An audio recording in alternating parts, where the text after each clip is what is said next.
လိပ်ဖြတ်ရန်နီလန်းများစွာရှိပါတယ်စလိပ်ဖြတ်ရန်အောင်မြင်မှုအတွက်မိမိနဲ့ကိုက်ညီမဲ့စလိပ်ဖြတ်မဲ့အစီအစဉ်ကိုရှာဖွေရပါမယ်ရုပ်ပိုင်းဆိုင်ရာရောစိတ်ပိုင်းဆိုင်ရာပါအစဉ်သင့်ဖြစ်ဖို့လိုပါတယ်မိမိရဲ့စလိပ်ငွေကိုထိသွင်းမှုသောမိသားစုသို့မဟုတ်တငယ်ချင်းများအတွက်သာမကမိမိကိုယ်တိုင်အတွက်ပါစလိပ်ဖြတ်ဖို့လိုပါတယ်စလိပ်ဖြတ်ရန်ဆုံးဖြတ်သောအခါဒီအချက်တွေကအကူအညီပေးနိုင်ပါတယ်မိချင်းနှင့်ပြကွက်များကဲ့သို့သောစလိပ်နှင့်ပတ်သက်တဲ့အရာအလုံးကိုဖယ်ရှားလိုက်ပါတခြားစလိပ်တောက်သူနဲ့အတူနေပါသလားအကယ်၍အတူနေပါကမိမိအနေတွင်စလိပ်မတောက်ဖို့သို့မဟုတ်၎င်းတို့ကိုမိမိနဲ့အတူစလိပ်ဖြတ်ရန်တိုက်တွန်းမှာစလိပ်တောက်ခြင်းစိတ်များလာတဲ့အခါအတားတွေကိုအာရုံမစိုက်ပါနဲ့စလိပ်တောက်ခြင်းစိတ်မှာယာယီဖြစ်သောကြောင့်ဖြတ်လို့တဲ့အကြောင်းရင်းကိုသာအာရုံစိုက်ပါမိမိကိုမိမိအလုံးများနေစေပြီးမိမိလက်နဲ့လှုပ်ရှားများကိုရှာဖွေပါစလိပ်တောက်ခြင်းနဲ့ဆက်ဆက်နေတဲ့လှုပ်ရှားမှုတွေကိုလည်းပြောင်းလဲပါ secret တောင်းမဲ့အစားလမ်းလျှောက်တာသို့မဟုတ်စာအုပ်ဖတ်တာပြုလုပ်ပေးပါစလိပ်တောက်ခြင်းစိတ်ပေါ်လာတဲ့အခါအသက်ပြင်းပြင်းရှူပါထို့နောက်10စက္ကန့်လောက်ခဏရထားပြီးဖြည်းဖြည်းချင်းလေကိုလွှတ်ထုတ်လိုက်ပါစလိပ်တောက်ခြင်းစိတ်ပျောက်သည့်အထိဒါကိုအချိန်ချင်းပြန်လုပ်ပါအခြေခံစိတ်ဖိစီးမှုအဆင့်ကိုလျှော့ချရန်တရားထိုင်ခြင်းကိုလည်းစ조사နိုင်ပါတယ်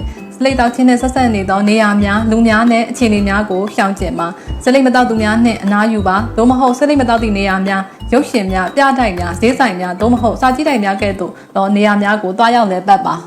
စလိပ်ဖြတ်ရန်အတွက်အစားအသောက်သို့မဟုတ်တခြားအခြေခံထုတ်ကုန်များကိုအစားထိုးခြင်းမပြုပါနဲ့ဒါတွေကလည်းကိုယ်လေးချိန်ကိုတက်စေနိုင်ပါတယ်အဲ့ဒီအစားကယ်လိုရီနဲ့ပြီးကျန်းမာရေးနဲ့ညီညွတ်တဲ့အစားအစာကိုရွေးချယ်ပါတခြားမပါတော့တခြားလုံးများသို့မဟုတ် PK များကိုစားကြည့်ပါအရင်များတောက်ပါသို့တော့ကဖင်းနဲ့ပါတော့အဖျော်ရည်မကာများနဲ့အရက်ပါတော့အဖျော်ရည်မကာများကိုလျှော့တောက်ပေးပါ၎င်းတို့သည်စလိပ်တောက်ခြင်းကိုဖြစ်ပေါ်စေနိုင်ပါတယ်မိမိသည်စလိပ်မတောက်သူဖြစ်ပြီးစလိပ်မတောက်ကြောင်းမိမိကိုမိမိသတိပေးပါလေ့ကျင့်ခန်းလုပ်ရန်မမေ့ပါနဲ့ကျန်းမာရေးအတွက်ထောက်ကူဖြစ်စေသောကြောင့်အနားယူရန်မမေ့ပါနဲ့မိမိကိုမိမိစလိပ်တောက်တာကြာနေပြီးစလိပ်ဖြတ်ဖို့ရန်နောက်ကျသွားပြီလားဟုတွေးတတ်ကြပါတယ်စလိပ်ဖြတ်ခြင်းသည်အသက်အရွယ်မရွေးတင့်ကျန်းမာရေးကိုကောင်းမွန်စေပါတယ်စလိပ်တောက်ခြင်းကြောင့်နှစ်ပေါင်းများစွာပျက်စီးမှုကိုအချိန်နှင့်မျှပြုပြင်နိုင်ပါတယ်စလိပ်ဖြတ်သည့်အခါအကျိုးခံစားခွင့်များသည့်ချက်ချင်းဒီပါရရှိနိုင်ပါတယ်စလိပ်ဖြတ်ပြီးမိနစ်20ကြာပြီးနောက်တင့်သွေးပေါင်ချိန်နှင့်နှလုံးခုန်နှုန်းကျဆင်းသွားကတင့်လက်နှင့်ခြေထောက်များ၏အပူချိန်ကိုတိုးလာစေပါတယ်ထို့အပြင်စလိပ်ကြောင့်လေထုညဉ့်ဉန်းစေခြင်းကိုရပ်တန့်စေနိုင်ပါတယ်8နာရီကြာပြီးနောက်ကျွန်တော်တို့သွေးထဲတွင်ကာဗွန်မိုနောက်ဆိုက်ပမာဏကျဆင်းလာခြင်းနှင့်အောက်ဆီဂျင်ပမာဏပိုများလာခြင်းကိုတွေ့ရမှာဖြစ်ပါတယ်24နာရီကြာပြီးနောက်သင်၏နှလုံးဖောက်ပြန်နိုင်ခြေကိုရောကျစေပါတယ်48နာရီကြာပြီးနောက်သင်အာယုံကြောနက်များထဲတွင်နီကိုတင်တက်ကုန်ခန်းသွားပြီးအရသာနှင့်အနက်ခံနိုင်စွမ်းကိုပြန်လည်ရရှိလာပါလိမ့်မယ်နှစ်ပတ်မှ3လကြာပြီးနောက်တွင်သင်၏သွေးလည်ပတ်မှုကောင်းမွန်လာပြီးလေ့ကျင့်ခန်းလုပ်လျင်ပုံမခံနိုင်ရရှိမည်ဖြစ်ပါတယ်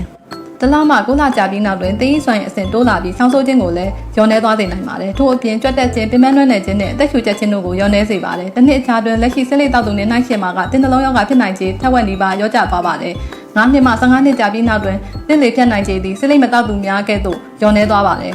10နှစ်ကြာပြီးနောက်တွင်ပစုပ်ကင်ဆာကြောင့်သေဆုံးနိုင်ခြေသည်တသက်တာလုံးစလိပ်မတောက်သူနှင့်တူညီသောနှုန်းသို့ကျဆင်းသွားနိုင်ပါတယ်ဒါအပြင်အခြားကင်ဆာဖြစ်နိုင်ခြေကိုလည်းလျှော့ချပေးနိုင်ပါတယ်15နှစ်ကြာပြီးနောက်တွင်နှလုံးရောဂါဖြစ်နိုင်ခြေသည်စလိပ်မတောက်ဘူးသူများနှင့်တူညီသောအခြေအနေသို့ရောက်ရှိသွားပါတယ်စလိပ်ဖြတ်ဖို့ဘာအကူအညီတွေရှိလဲတင်စလိပ်ဖြတ်ရန်အဆင်သင့်ဖြစ်တဲ့အခါတွင်ရွေးချယ်ရန်အထောက်ပံ့အရင်းမြစ်များစွာရှိပါတယ်။နိစ္စရာစေကမ်းများဆရာဝန်များနှင့်ဆွေးနွေးပြီးလိုအပ်သောအကြံပြုချက်များကိုလိုက်နာဆောင်ရွက်နိုင်ပါတယ်